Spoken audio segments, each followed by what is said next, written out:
What's up, Switch? My name is Caitlin, and I am so excited that you're part of our Summer Switch series where we are answering your questions on love, dating, and relationships as a teenager. We're about to dive into this episode, so buckle up.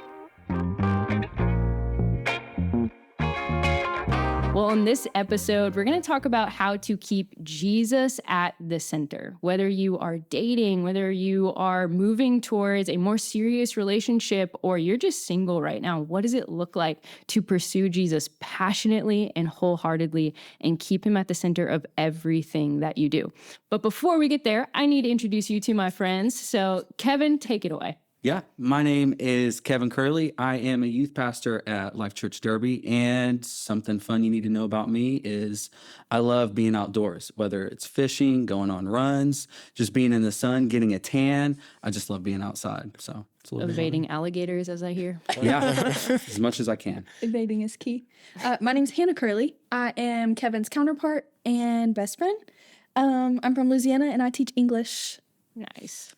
My name is Jalen Humphrey, and I am the youth pastor at Life.Church Norman. A little bit about me is I actually love to play instruments. I play by ear, so violin, cello, piano, and all that. So I'm just really into all the music stuff. So. That's so cool. Yeah. And my name is Maddie. Fun fact about me is I grew up on Cape Cod. Shout out Cape Cod. And I'm the youth pastor at Life.Church Stillwater. Go Pokes. The shout outs. I love it.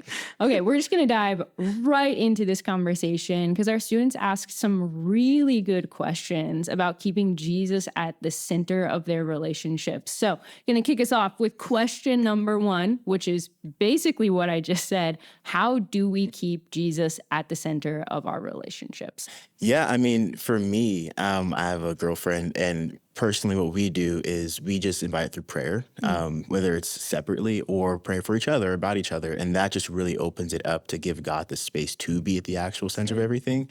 And I found just in relationships before, when I didn't do that, I felt just disconnected, not only to them, but also to the God that we both served. So just a lot of prayer has helped me a lot along the way.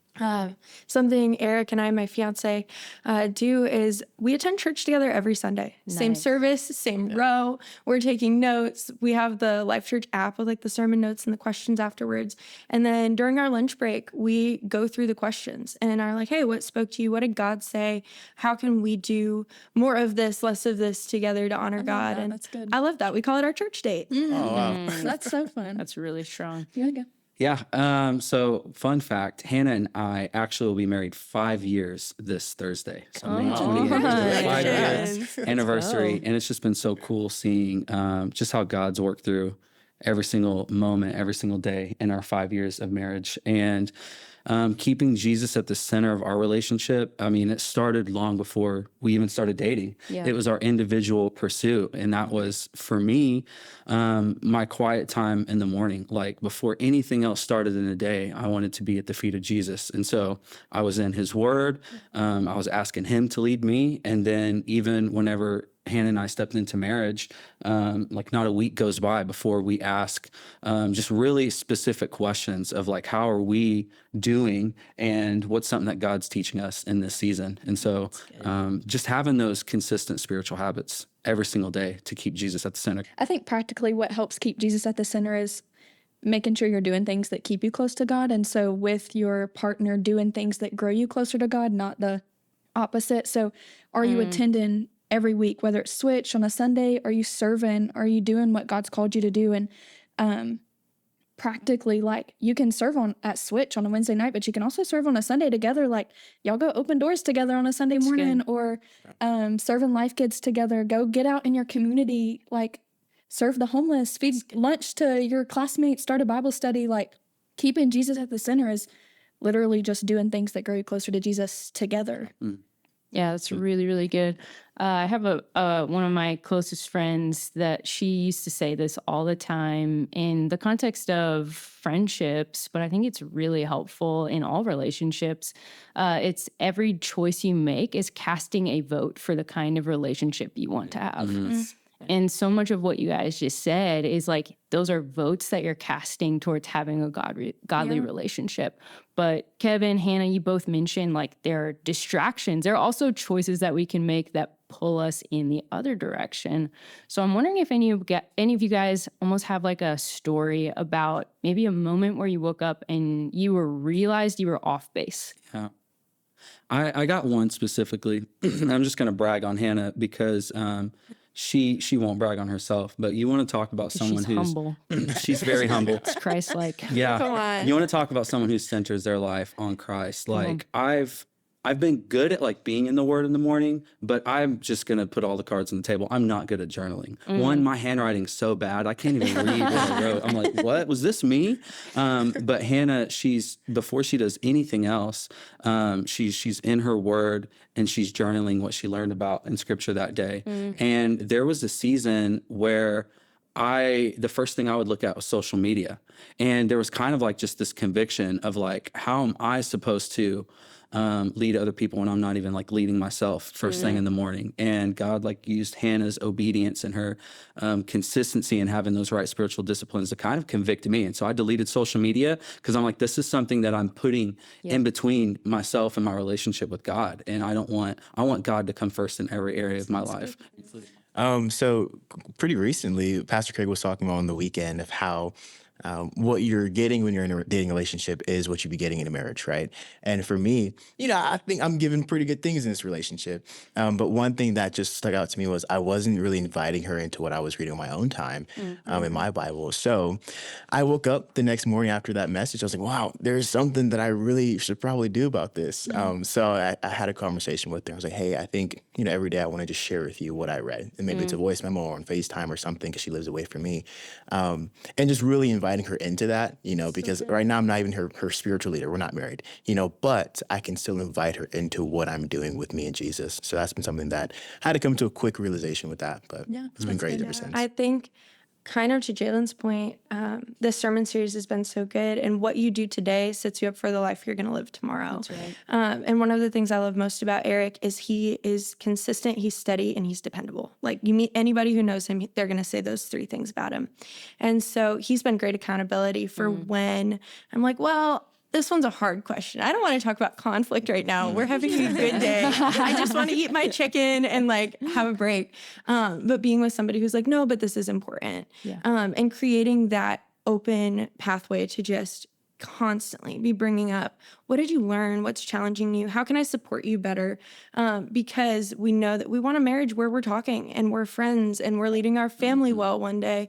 And just little acts of discipline. You would be amazed by how the little things set you in the perfect position to do the big things well. Yeah. As we close out this particular conversation, friends, if you had, say, a student sitting down across from you going, all right, I'm stepping into a new relationship. I think that I have a green light from the Lord. They're producing good fruit in their life, and I think we can follow Jesus together. What is the advice that you would give them right out of the gate for centering that relationship up on what matters most? Honestly, just turn everything over to Jesus. He will do so much more with outstretched, open, empty hands than he will when we hold on to things. When you approach him with those open hands, he will teach you, he will guide you, and he will give you peace, whether it's yes, no, or wait. So open those hands up. Don't go at it alone. Yes, invite Jesus into every single moment. God's also put some really important people in your life. Your parents have a lot of wisdom. Your pastor, your mentor. And if you don't have a mentor, I'd say like find one, ask God, because that's a person who might have a lot more lived experience and wisdom, and they can help guide you to take those important steps. And so I would just say, don't try to handle this important decision that you're making by yourself. Invite God into every single moment. And then also, who's that trusted advisor, that trusted positive influence that's in your life that you can bring in, because you want to be able to celebrate, hey, I feel like God's given me the green light. I should pursue this relationship. And they might say, yeah, that's awesome. Or like, wait, do you know about this person? Let's talk about it. And so just having those positive influences in your life. Yeah, it's good. Yeah, that is good. That's great. I would say to remember that Like we always should prioritize our love going to God first. Often when we get in new relationships, even for the first time, usually we're so excited, like, oh my gosh, I get to like this person, I get to love this person, that we forget that initially we should give that to God and we should love that person from the overflow of our love That's from good. God. You know, when we do that, they're effectively being loved the right way, and we're effectively learning how to love the right way. So just keeping that in the forefront of, am I loving God first? You know, and if not, how can I do that? I think I would just echo the same thing. Like, just chase after Jesus as fast as you can and as hard as you can. Come on. And he'll bring everything else along the way. Like, make sure that Jesus is first. Always, always, always. Fill your cup with Jesus first. It's great. Yeah. So we're going to close. And again, as you guys were talking, scripture is coming to my mind. Kevin's Proverbs talks about repeatedly, like in the abundance of counselors, there's safety. Having those mentors, having that community, those wise people. But then, Maddie, this verse came to my mind when you're talking, and it's a classic, but I think it's worth repeating, especially in this area where we like to go it alone. Proverbs 3, 5, and 6 says, trust in the Lord with all of your heart. Do not depend on your own understanding. Seek his will in all that you do, and he'll show you what path to take. Yes. So that's our parting thoughts as we finish this episode. Thank you guys so much for your wisdom.